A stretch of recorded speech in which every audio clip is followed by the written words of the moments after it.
Going live.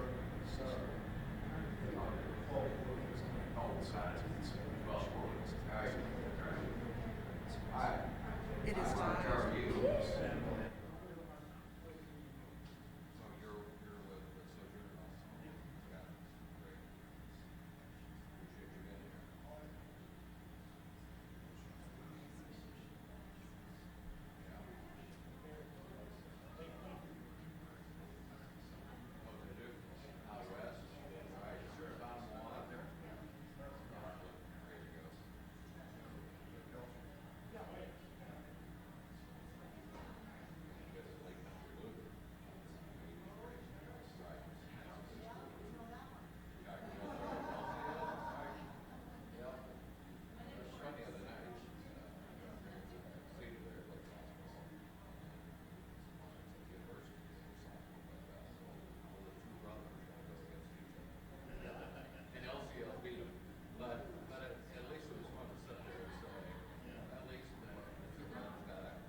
Yeah, it's kind of like when you do a radio interview, right?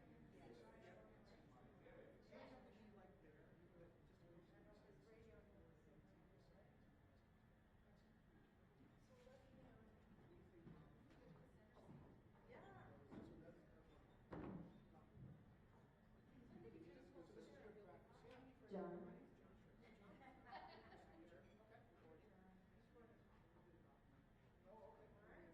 So like this, right? Yeah. John, this is good. That's great. Okay.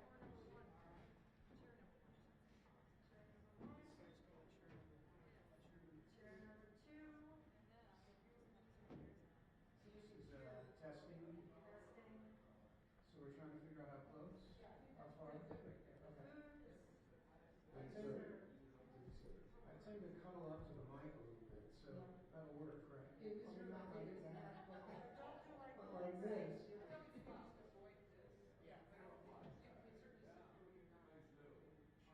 want to lean in a little.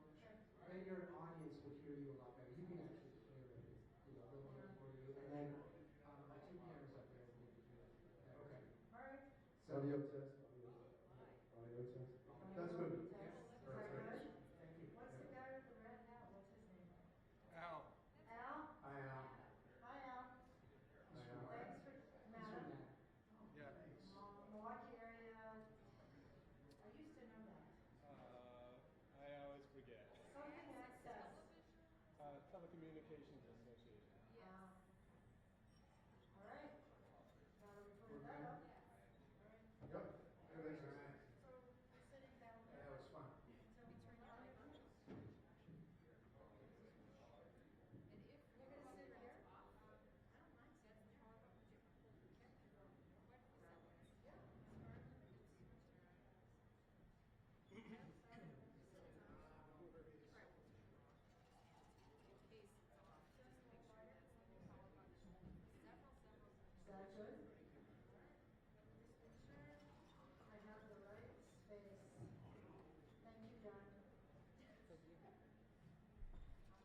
little short. All right.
Check, check, check. 1, 2, 1, 2. Test, test, test. 1, 2.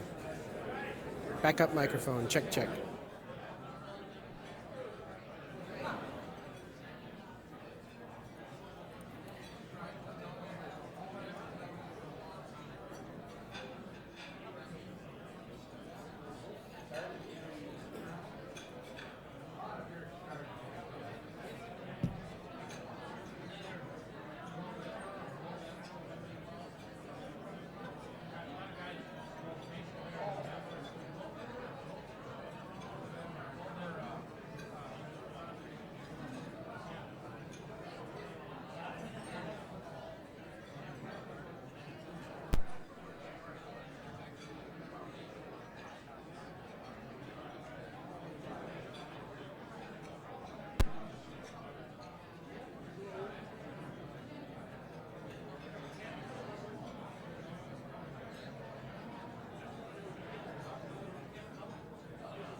begin our program in 5 minutes. Please take this time to introduce yourself to everyone at the table, and also to talk about all the groceries you are supposed to bring today, right? That barrel that's out there is empty, almost empty. So please remember non-perishable items to bring next week. Be back in 5 minutes.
Please rise and join me in the Pledge of Allegiance. I pledge allegiance to the flag of the United States of America and to the republic for which it stands, one nation,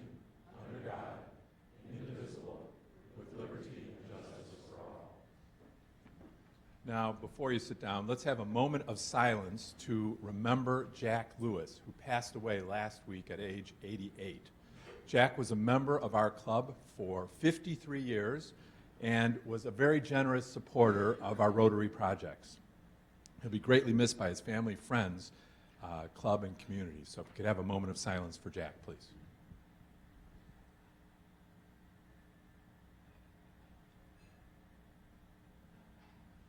I should also mention that the funeral service will be on December 21st. So now, Patrick Fennelly, Senior Vice President, Morgan Stanley Wealth Management, will give our invocation. Pat? This coming Saturday, Frank Sinatra would have been 100 years old. It's a feat that our club has recently achieved as well. So to join in the multiple tributes that we've seen about him over the week, I thought I'd recite a short quote of his to reflect on for this invocation. He said, "If you don't know the guy on the other side of the world, love him anyway, because he's just like you. He has the same dreams, the same hopes and fears. It's one world, pal. We're all neighbors." Happy birthday, Chairman. Thank you, Pat. I was hoping you were going to sing, though. Okay. Now, with today's program with WisconsinEye, we are unable to recognize everybody by name from the podium. So I would ask all of our guests to stand now so that we can welcome you joint all together. Guests? Do we have any guests? Come on, guests, stand up. Stand up. There you go. All right. We're glad you're here. Okay, thanks to everybody who braved that unseasonably cold, no wait, it was actually warm weather to ring bells for the Salvation Army this past Saturday, both at Sendik's on Downer and at the public market.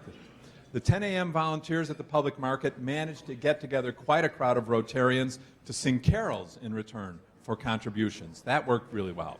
Special thanks also to Christina Stetter of the Zizo Group for hosting our holiday party at her office. Everybody had a great time there.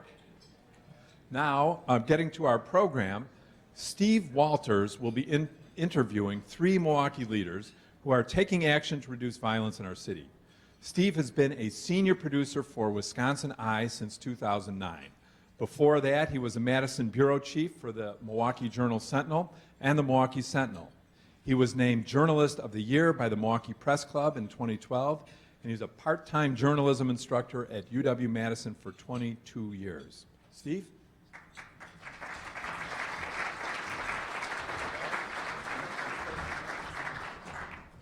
Panelists, you want to come up, please? We all know the headlines. The headlines say the homicide rate in Milwaukee highest in a decade. One of the saddest things that I read in my old employer's website, JS Online, is the homicide tracker. But so let's go beyond that. Let's start talking about the preemptive strategies and what we know about violence and how the efforts to break the cycle and perpetuating violence. So it gives me great pleasure to introduce our panel, and I'll be sitting down as I question them, but I'm so honored I'm going to stand right now.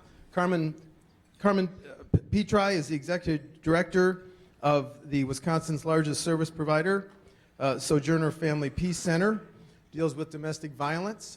She's on the verge of partly opening, the creation of a new Sojourner Peace Center, which follows the international model of a family justice center. She is past chair of the City of Milwaukee Commission on Domestic Violence and Sexual Assault, a member of the State Justice Crime Victims' Rights, active in this area for several years, a few years. Right. Kent Lovern is the Chief Deputy District Attorney for Milwaukee County. He oversees an office of 125 attorneys and 150 support staff. He also oversees several crime prevention collaborations between the DA's office and community partners. He's been a veteran prosecutor since 1998, prosecuting general crimes, domestic violence, major drug, gun and gang offenders, and police misconduct. Last but not least, Tim Grove is a Chief Clinical Officer of SaintA. He has a long and distinguished career in work in trauma. And so it's my great pleasure to interview these three panelists. Thank you. Let's thank our panelists.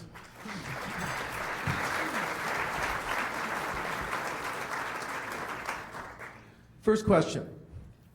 Let's try to understand what goes into help us understand why a youth, 15, 16, 17, 18, would make a bad decision with a gun, a knife, a weapon, or an assault.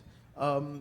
Veteran Prosecutor, Kent, do you want to go first? Yeah, a little history about our response to firearms violence in this community would help. About 16 years ago, you might remember that state and federal law enforcement authorities created a program called Operation Ceasefire. That might be familiar to you when you saw the Johnny Cochran ads when he would himself say, "Not even I can get you off." This was not long after the O.J. Simpson trial. So that was a concerted effort in this community and in others around prosecuting felony gun offenders. And in our office, John Chisholm was put in charge of that initiative. I joined it soon after it started, and it's continued to this day, not by that name, but certainly with the same approach of a very aggressive response to felony gun offenders. The overwhelming majority of people who commit those crimes go to prison.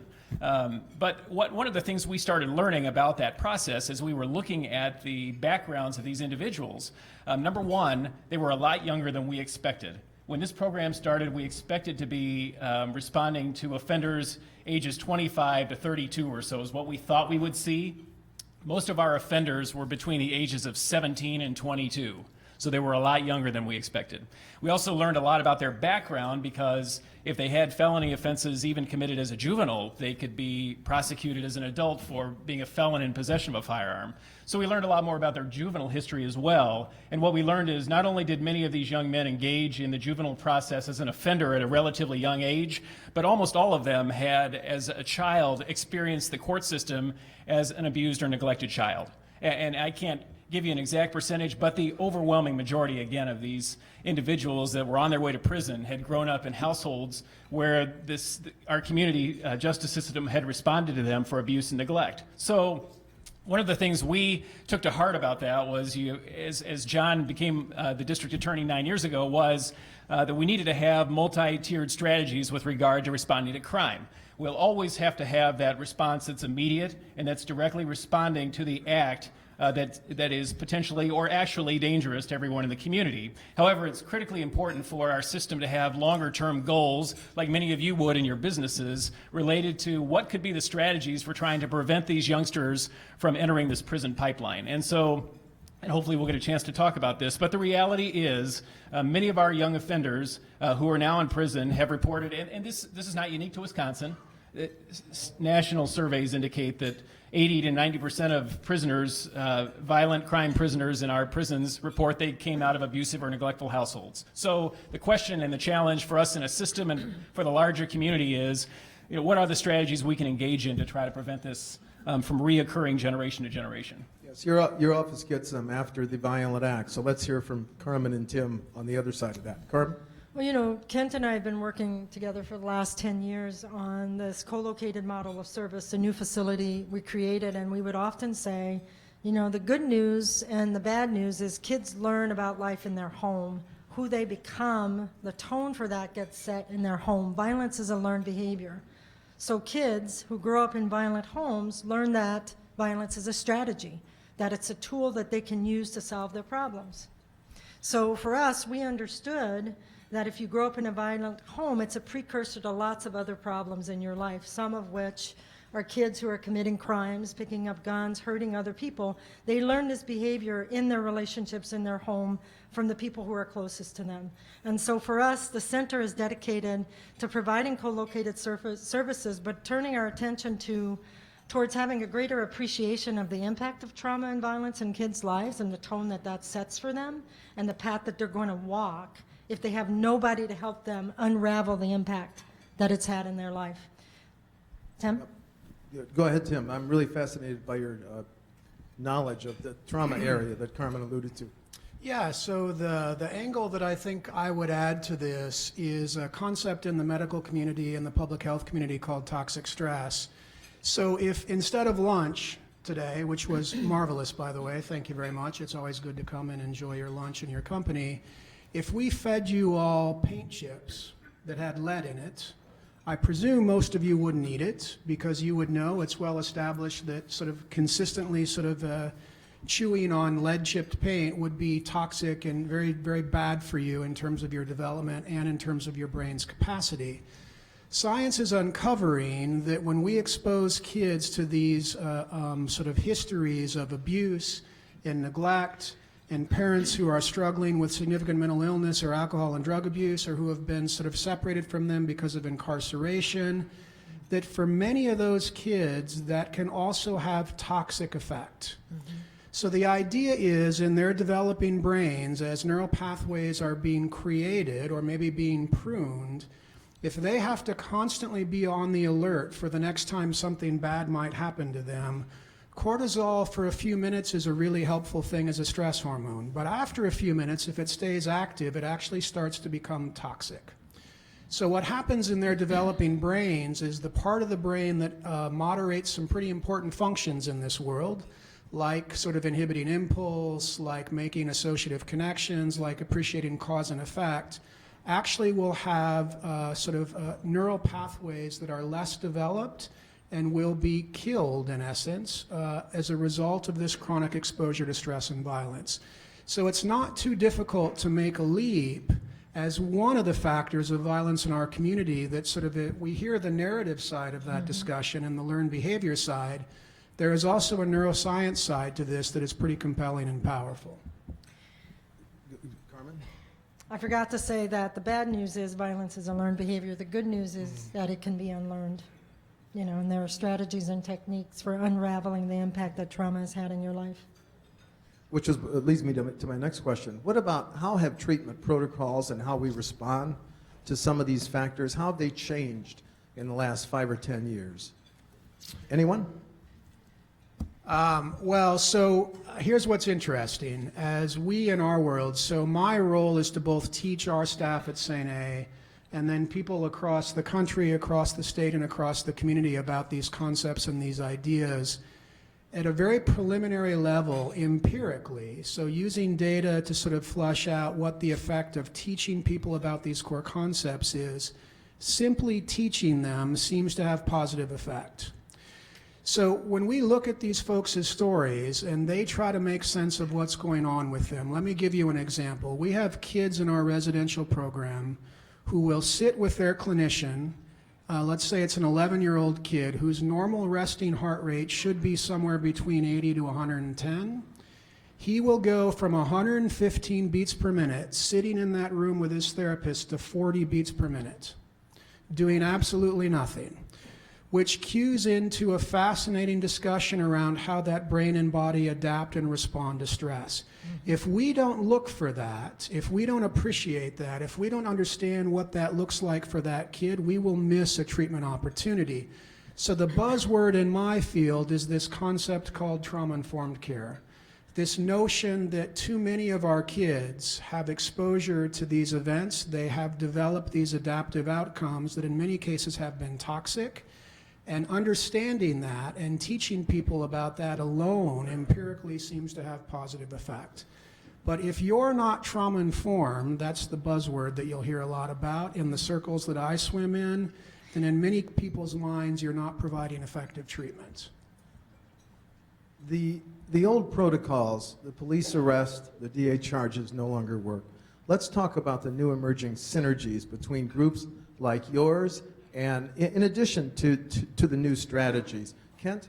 Well, some of these things, of course, still are essential at the end of the day. If there's a shooting that occurs or a violent crime, there has to be an arrest and there needs to be a prosecution and there has to be effective punishment. At the end of the day, however, though, I think what we're trying to identify is, are there ways to get upstream around this issue and treat crime more with a medical model of prevention at an earlier stage, intervention at an earlier stage, rather than having to perform surgery every time, which is the arrest, the prosecution, and the ultimate imprisonment of people? That's probably the goal. So a couple ways we're seeing this. One is at through our community prosecution program at the neighborhood level. We're seeing prosecutors engaging with police at every district station in Milwaukee and with neighborhood groups. And the idea there is to intervene at an earlier stage when neighbors are seeing problems festering in their neighborhoods, and they have a better working relationship with police in those neighborhoods as well. So they're all problem solving together. The prosecutors in those jobs are problem solvers by definition. And the other is what we've done with Sojourner over the last several years in developing, again, a model of responding to the families in need when they're seeking our help. What we know is, and please understand, we have 10 prosecutors who prosecute nothing but domestic violence cases in Milwaukee in 3 dedicated domestic violence courts. They're very busy courts. They've just tried 90 jury trials now every year for the last 4 years. It's an incredibly busy court. What we need to do, though, is those families often are calling out for us not only to intervene with regard to the immediate emergency in their household, but they're also reflecting to us many other stresses in the household, too. And if any of you have gone into the schools or done anything, as many of you have in this room, you see that. It's obvious. And so what we're trying here with Sojourner is, and not trying, we're doing, is really changing the way we deliver services to families. So when they're seeking my help, at the same time, these professionals are there to identify the other co-occurring needs in the household that probably have a better chance of changing the trajectory of that family's future. Carmen, it's very exciting. Congratulations. You're opening Thank you. what you're calling a Family Justice Center. Can you explain the dynamics and how that's a different model? Sure. I was going to say, when I think of trauma-informed care, there's not much about Sojourner at the core of what we do that's changing. We don't consider ourselves clinicians. We have been organized around 2 core principles for the last 50 years, that autonomy and self-determination. As a human being, you have the right to make your individual decisions, and my job as an advocate is to make space for you to understand what's happened to you, a place for you to talk about it, a place for you to explore where you want to go, and to help you get the message that you are not your trauma. A lot of our clients come to us and they feel like that's the only thing that they know about themselves, is this awful thing that's happened. And the message that we give is trauma doesn't define you, and you can make choices about where you want to go. So the core of who Sojourner is really is not changing. We don't call ourselves, we feel like we've been trauma informed. Our movement grew out of the voices of people who'd been hurt. We created the first shelters in the country and spaces and places for people to come and say, here's what happened to me. So there's a common shift now in trauma-informed circles where they are trying to get people to say, instead of what happened, what's wrong with you, what happened to you? We've been asking that question for many, many years and giving women and men and children a space to describe what's happened to them. We're very excited about the new center because in addition to our services, we are now bringing to one location, we're calling it the Family Peace Center, all of the resources that you might need when something happens to you. So if you were raped, battered, or your child was hurt, before the center, you might have to go to 7, 8, 9, 10 different locations at the worst time in your life. Put your kids on the bus, you get in your car, and you have to drive to these different locations. The co-located model that we've been working on is to bring as many services. We have 10 co-located partners in one building. You can have a therapy appointment, your child can have a forensic exam. We have a wellness center for family, individual, and children's therapy. We have alternative therapy, Reiki massage, acupuncture. We have the district attorney's office, the entire sensitive crimes unit. The idea is you walk into the facility, someone helps you navigate a range of choices that are available to help you begin or continue your healing process. Thank you. Tim, earlier, Carmen used the term unlearned behavior. Can you elaborate on that? How do you practice? How do you achieve unlearned behavior, please?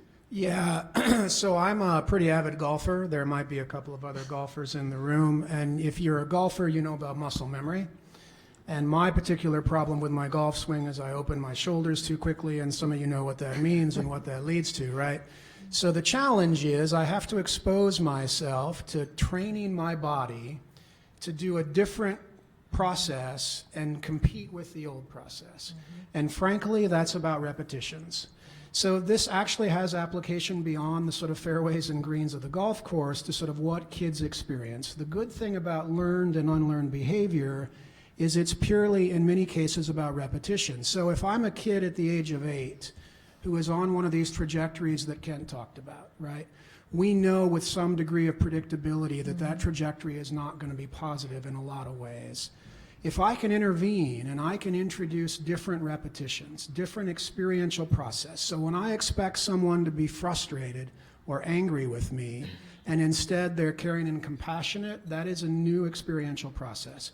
The brain is a remarkable organ, so what it will do with enough repetition is it will say, okay, I understand there's two competing processes now, and as the second process gets habituated over and over again, I can hit it, well, not for me, but 280 yards down the fairway, right? And literally that sounds kind of silly, but it is a very relevant example to what we're trying to do. We're trying to expose kids who are used to their systems of care, teachers, social workers, public folks, etc., that see their behavior and say, my gosh, what is wrong with you? To a shift in perspective that says, I have an appreciation that something might have happened to you, and when I do that, I give your brain the opportunity to have an experiential outcome that is different.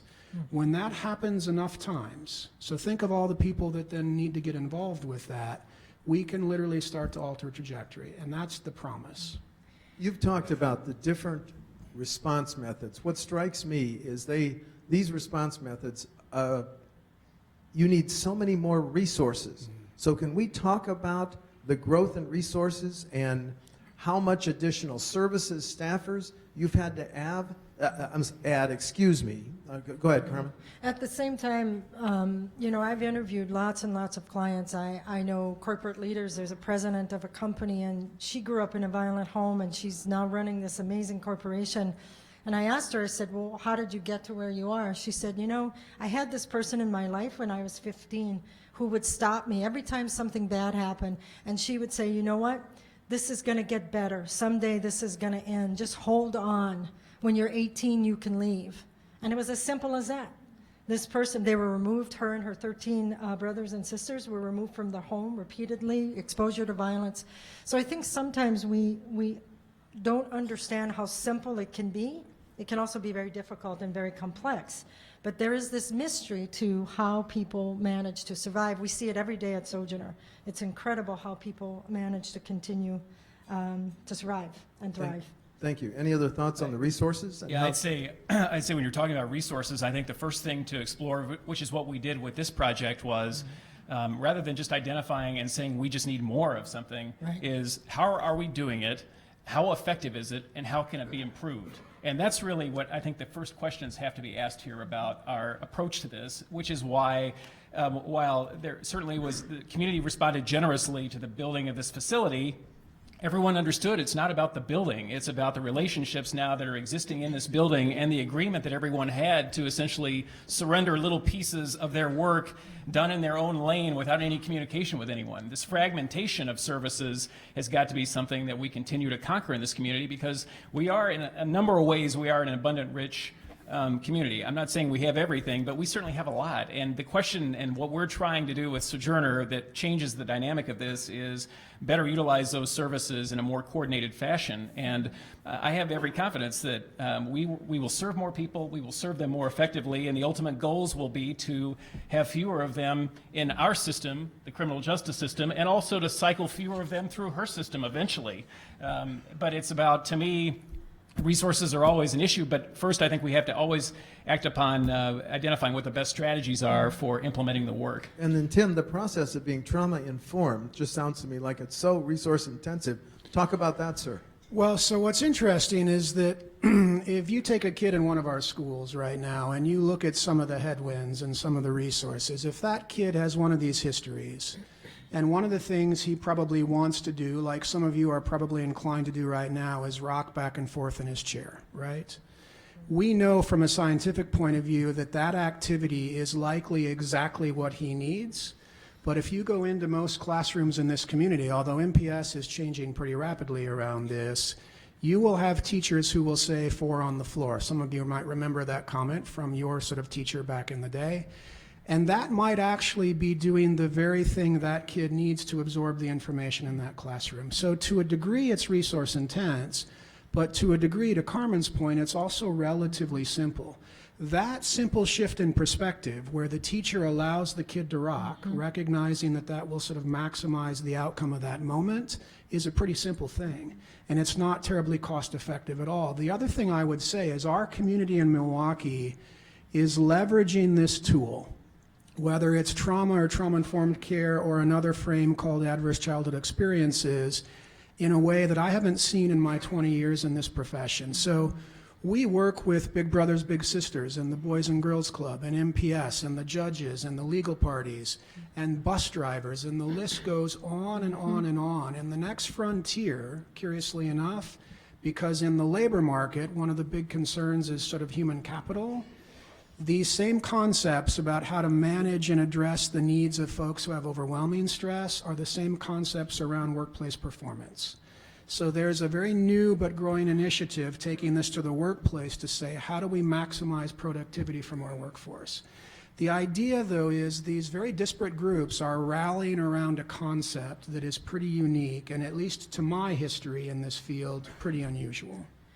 Carmen, please. I also think it's about additional resources, but it's a different way of thinking. So for instance, with the building, we've been doing a series of day in the life. So we built this big building. We were in design for a year. It's, you know, we're in it.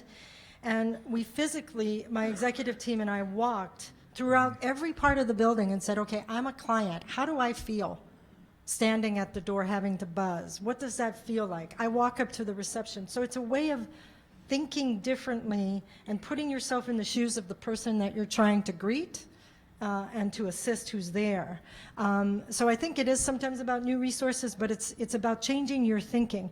I said to my executive team, we have lots of security measures, right? There's a lot of fear about going from a private to a public shelter. We have lots of security features. I said, we can't build this fortress and then have people feel like they can't get in.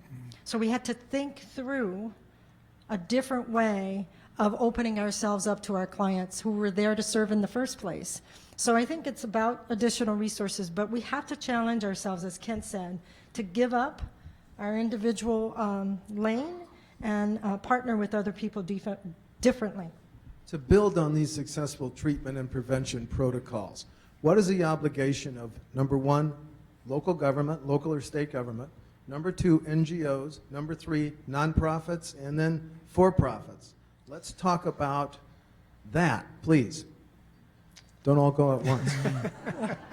Well, I think if we looked at just the Sojourner model, for example, this was a great public-private partnership where you had Sojourner as an anchor institution. Children's Hospital, we all heard from Peggy Troy several months ago, and Children's Hospital made a huge investment in moving all of their childhood trauma services into the same shop with us. And why is that? Because we're serving the same families, we're just doing it in different locations. So when they come in to see me for a problem, all of those other more, therapeutic resources are on site. So you had a big investment by Children's. You had a significant investment by the state of Wisconsin through the State Building Commission and the governor's office. You had substantial contributions from the private sector as well. So you had all of those, and everybody decided this was a large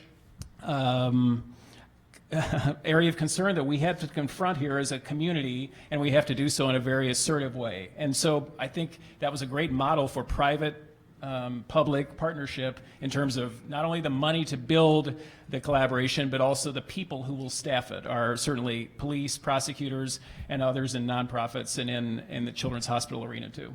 Carmen, please. I think there were a couple of moments in this project before, in 2009, Sojourner Truth House and Task Force on Family Violence had to do some critical thinking about how to make this project happen. And we realized that the answer to the question, and I give credit to our boards, the answer to the question, what could we do for families, was a full merger of our two organizations. So we had the courage to do the merger. There were lots of reasons why we shouldn't. We had lots of history of being separate, lots of reasons why we should not have merged. There was another moment. Traditionally, child abuse and domestic violence agencies are not co-located. There can be inherent tension. Sometimes for the safety of the adult and the safety of the children, it can sometimes pull. And Kent said to Mark Lyday and I, if you are not the two people to rethink how we can make this happen for families, then nobody else will be able to do it. And he forced Mark and I to think more critically about how we were standing in the way of progress because of our fears of what might happen. So he challenged us. So I think nonprofits have to think differently about their mission and what they're willing to sacrifice to make their mission happen. And I think on a government level, I think we need leadership that thinks about how we can connect fragmented services. Milwaukee is famous for lots of good pockets of work that aren't necessarily connected through a higher facilitation. Tim, on the role of government, NGOs, nonprofits, for-profit? Yeah, a couple of comments. One is that the government entities we've been involved with in our field, so Department of Children and Families, Department of Health Services, et cetera, have been fantastic partners, both in terms of encouraging this movement and in terms of supporting it and initiating their own activities around this same idea. The other thing that I think the government can do is sort of help determine priorities. So when you look neurobiologically at a developing kid and you think about what influences that brain, a lot of research suggests that if I think about the age of birth to 1 versus the age of 3 to 4, that the effect of any activity is 15 times more powerful birth to 1. Now that is an interesting sort of biological finding that says, okay, so if you looked at that from a business point of view, a return on investment kind of frame, you would say, well, of course we would redirect to birth to 1, right? I mean, it just makes sense. And yet, even though that wisdom has been around for a long, long time, there's a lot of barriers to truly adapting that. My view is government can help sort of support and lead that process of how are we prioritizing where funds go.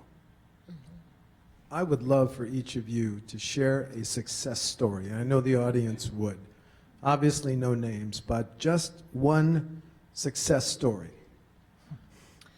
For me, what was unanticipated, I've been involved with this project for 10 years. I recently had a staff person say that clients have been telling them, our staff, that when they drive by the building, they feel like they matter.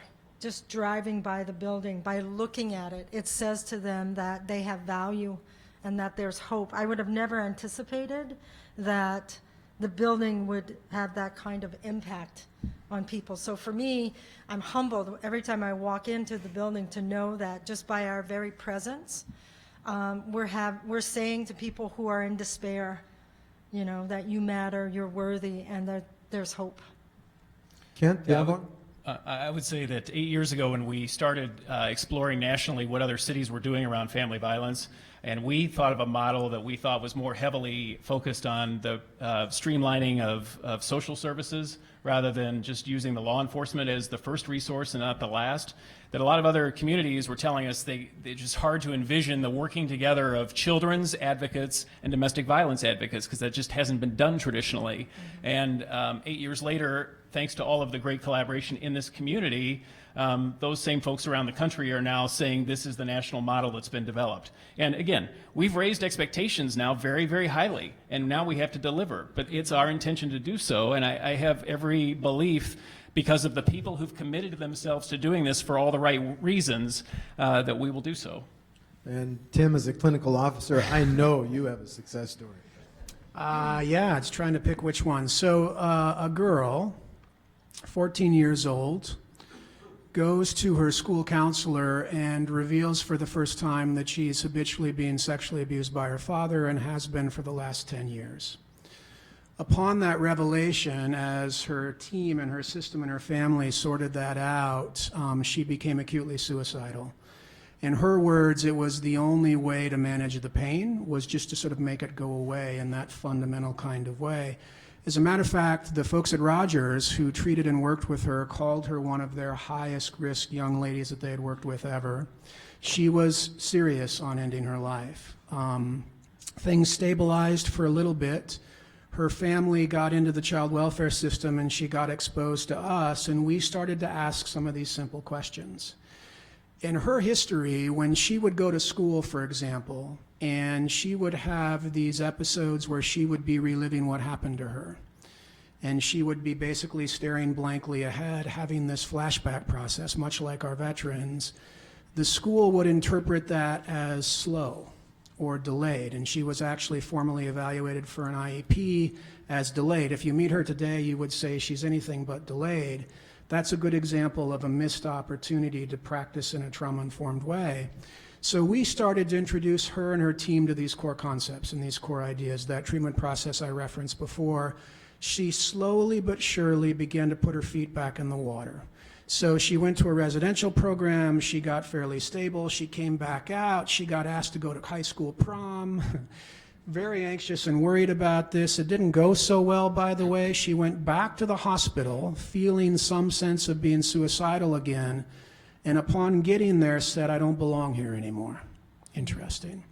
She is now, by the way, 3 years later, she just got certified as a peer specialist, which means she's now going to be helping people like her find this pathway of recovery.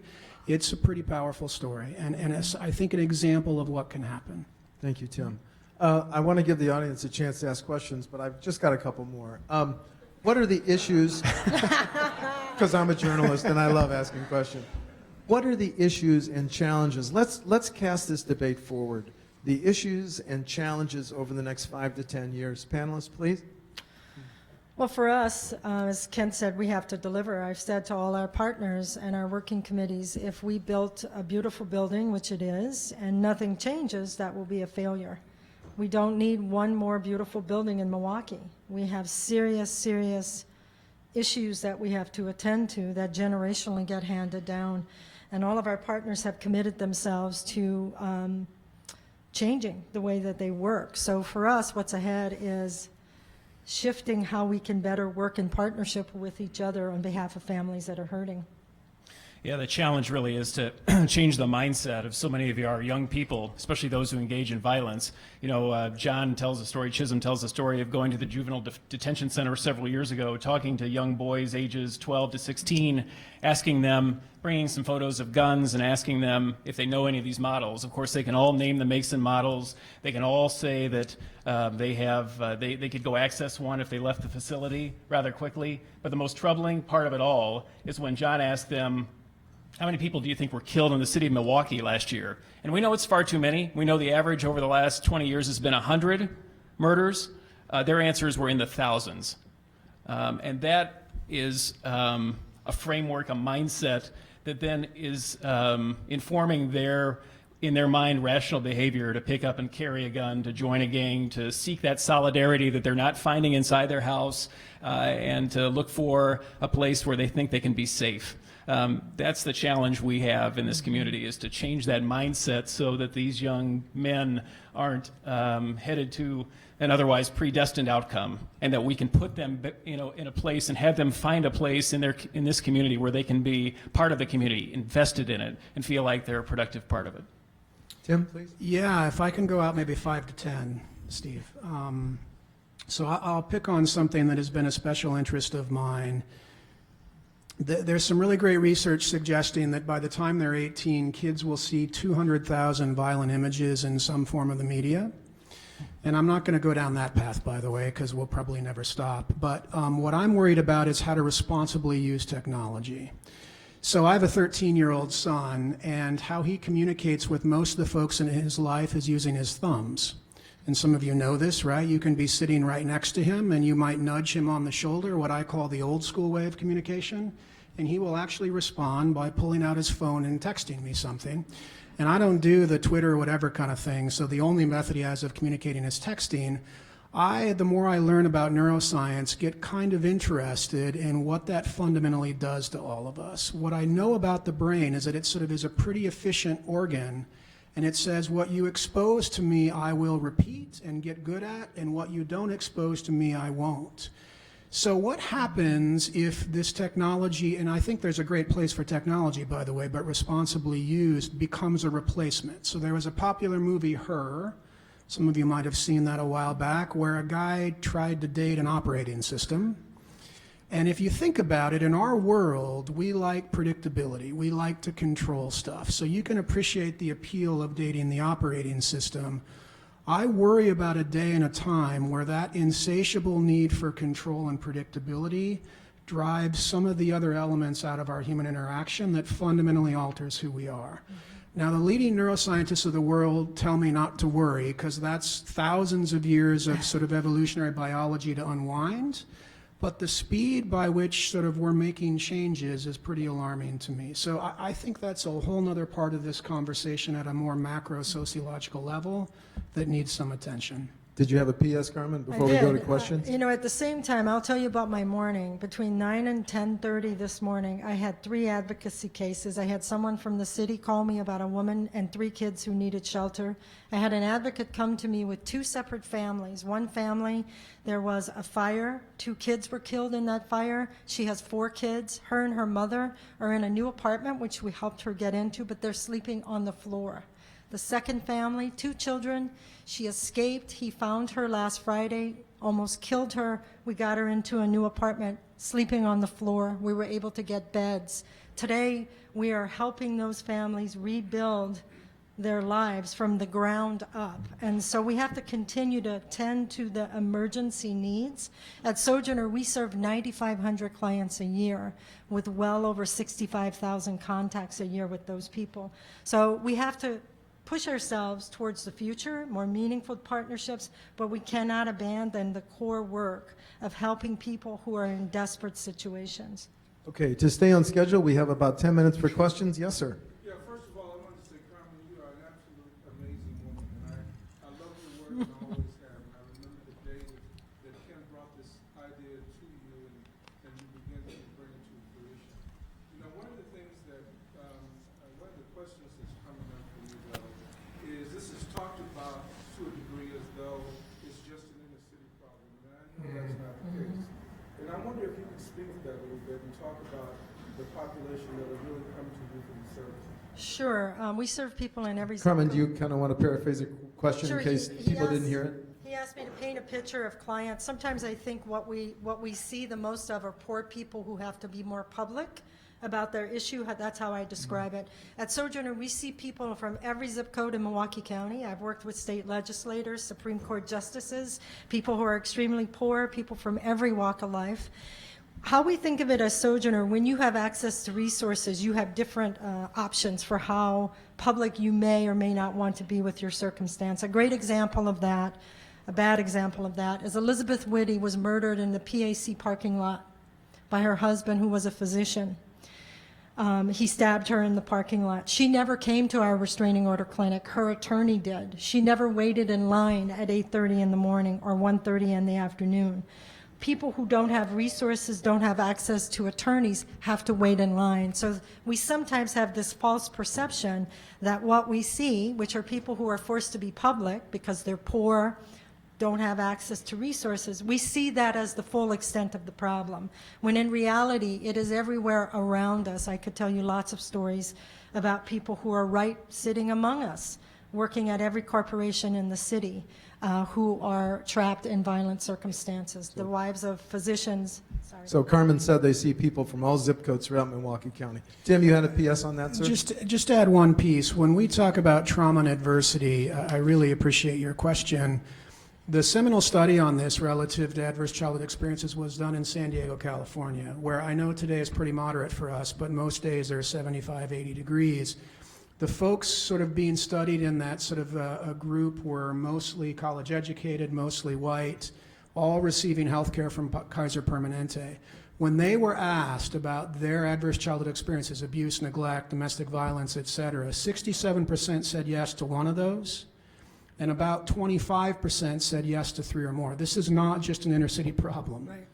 This is not just a black or white problem or people of color problem. This is everyone's challenge. This happens across this great country of ours, and it's important, and that's the part that I appreciate about your question, to sort of make that statement. This is all of our challenge. Right.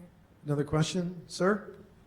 You touched each of you on peer sort of problems related to violence, and Carmen, you mentioned parenting and individual responsibility. Can you speak up a little, sir? Is there a local strategy for dealing with peer apathy or acceptance or even approval of violence? Is there something we're doing locally in that area? Can you summarize that question a little bit? He asked if I understand your question, Alan, if there are ways that we're helping people combat the acceptance of violence as a normal behavior or a normalization among other children. I think there's lots of prevention efforts that are going on throughout the city. There are programs. We have a Batterers Anonymous program to help clients rethink what they've done and relearn strategies for coping in their individual lives. We have support groups for families where they come together to think through what's happened to them and how they want to move forward as a family unit.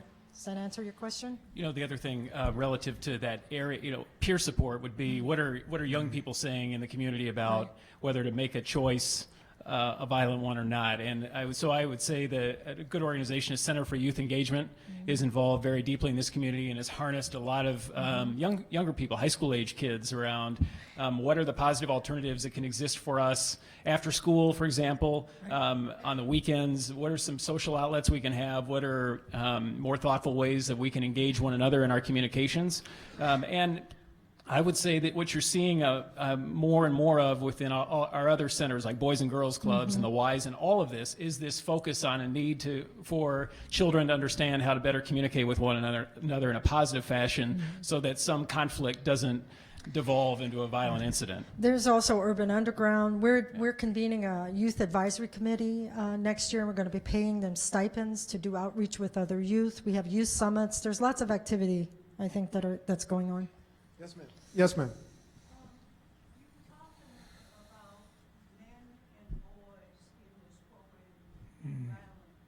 Surely girls and women are violent as well, and we haven't really addressed that at this point. I'm wondering if you would.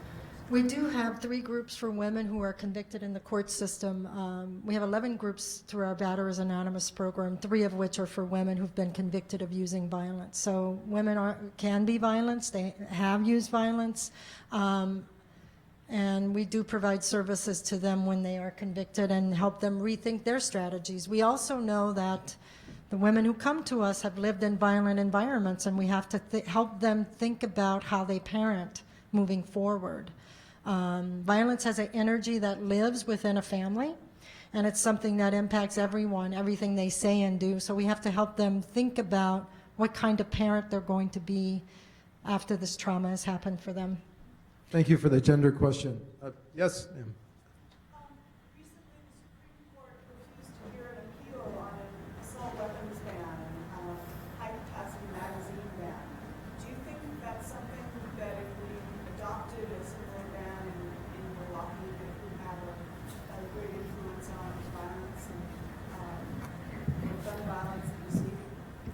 Kent, can you kind of paraphrase the question? Yeah, I think so. If I'm saying it correctly, there was a recent court decision that didn't take up the issue any further on a ban on certain assault weapons. The question was if there was some sort of ban like that in this community or elsewhere, would that make a difference?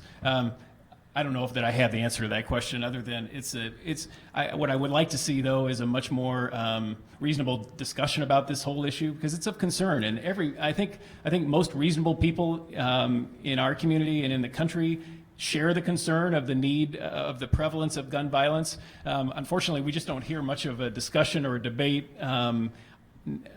locally or nationally that's very much what I think most of us would consider a reasonable discussion from perspectives on all sides. Maybe we can have that as a future program here, but I'm not sure I've got the answer to that, but I do think it's a relevant question. Yes, sir. Yes, sir. Chief Flynn has suggested that we increase the penalties for carrying illegal weapons when you only have a misdemeanor on your record as opposed to a felony. How do you feel about that? Yeah, we've long said. Can you paraphrase the question, Ken? I'm sorry. Yeah, the question was, again, the police chief has said, and he may have said it here too, that he thought there should be increased penalties for misdemeanor gun offenses, and both the police chief and the DA, before the concealed carry law was passed, I think said that there was an opposition to the idea of concealed carry. The question was, should there be stricter penalties for the people who don't obey it, including the fact that we have half a dozen or more misdemeanor offenses that involve the use of a gun, including pointing a gun at somebody, is by definition a misdemeanor offense. And right now, under the law, you can commit that as many times as you want without any sort of implication toward your CCW licensing privileges. And so I do think that every other state in the country has concealed carry. So it's not like we were the last state, I believe, in the union to have it passed. But there certainly could be some things to do that I think would again accomplish what we all want, which is people who are abusing firearms to have to be held accountable for those decisions. What I'll add to the firearms discussion is, there's about 15 to 20% of batterers who are on the lethal end of the spectrum. Those are the people like Radcliffe Houghton, who bought a gun and shot up, killed his wife and 2 other people at the Azana Spa. There are those who are on that end of the spectrum who are intent on inflicting harm or murdering or hurting the people significantly in their life. We're getting better at predicting lethality. For those people, firearms make them more lethal. Easy access to guns make them more lethal. So we are interested in having those perpetrators not have access to firearms if we can prevent it, because we know they're more dangerous. I think we have time for one more question. Yes, sir? Yes, sir. Yes, sir. Years ago, President Johnson changed the law of the Welfare Society, Great Society of Welfare State. 50 years later, I don't know that a great deal has happened or improved. And I wonder if the benefits, or I'm not sure I'm not using the right word, but should be changed. The incentive should be changed to modify behavior. Maybe having rewarding a family in a house for kids and take care of them and not exclude them. I think a national discussion ought to be changed on how to change the benefits and change the behavior. I think it starts from the beginning. And we don't talk about it. Time to retool the legacy of the Great Society panelists? I don't know about that. I know at Sojourner what we're trying to do is elevate the conversation. There's a connectivity between people who are hurt and the things we care about in this city: public safety, economic development, and education. And the things that we want to have good outcomes on are all being dragged down by violence in our homes. For instance, Milwaukee will never be a world-class city when we don't have people who are safe in their own homes and their own neighborhoods. So I don't know how we get there as a strategy, whether we rethink the welfare state or benefits or incentives. For me, it's about trying to think about how do we have a greater appreciation for what people have been exposed to, and how do we help them when they're hurting rebuild their own lives so they can be productive, engaged citizens at work, at school, and in our neighborhoods. I don't know what that looks like on a broader benefits level. I'll let you. Any additional thoughts on that last question, Kent or Tim?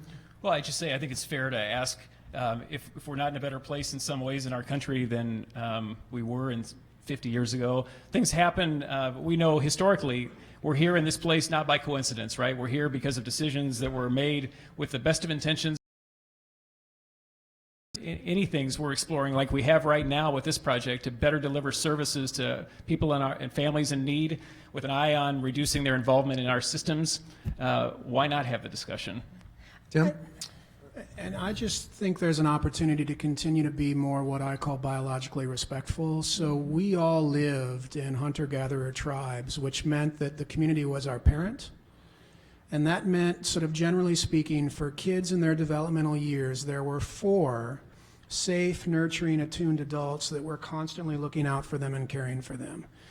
We think right now 4 to 1 the other way is a pretty good ratio, right? That is biologically disrespectful. That's 1/16 of what we've all been engineered to sort of have in our lives. So to the degree that we can revisit some of these conversations around what science is teaching us around our biology, I think there's a lot of benefit to that. And I think we have to ask every question. We have to be courageous enough to explore every corner of the universe to get to a better place. So when I talked about that woman, the person in her life set fire to the house. The house burnt down, 2 kids were killed. She's got 4 kids left. What would be the incentive? What else do we do besides meet her where she is? I mean, what would be the penalty and the incentives in that kind of situation? So from where I sit, I would add value, I would add our thinking to that question, but I don't think it's as simple as incentives and benefits. I think it's a complicated issue that has been handed down from generation to generation to generation. I want to thank three professionals who are making a difference.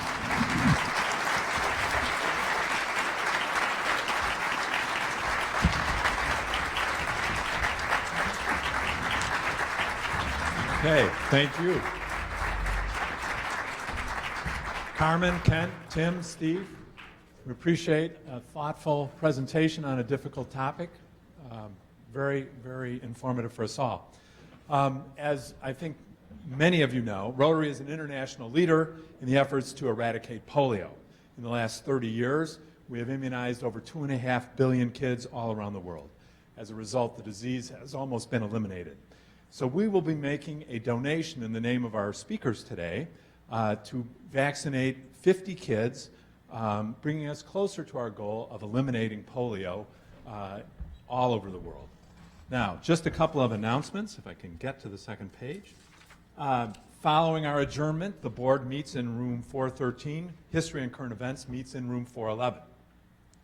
Next week, December 15th, celebrate the end of the year with Rotary and the Milwaukee Rep Carolers. Our hosted bar will open at 11:30. This is the last Rotary luncheon of our calendar year. Remember, there'll be no luncheon here on December 22nd or the 29th. Thank you for the people who brought in the non-perishable food items to Rotary. Remember my bag over there? Try to remember to bring one yourself next week, please. You should have a list on your table, the non-perishable items. And as we head into the holiday season, I'd just like to remind you of what Rotary International President Ravi said. His theme for the year is Be a Gift to the World. And I think this holiday season, we should do our part to be a gift to our world. With that, we're adjourned.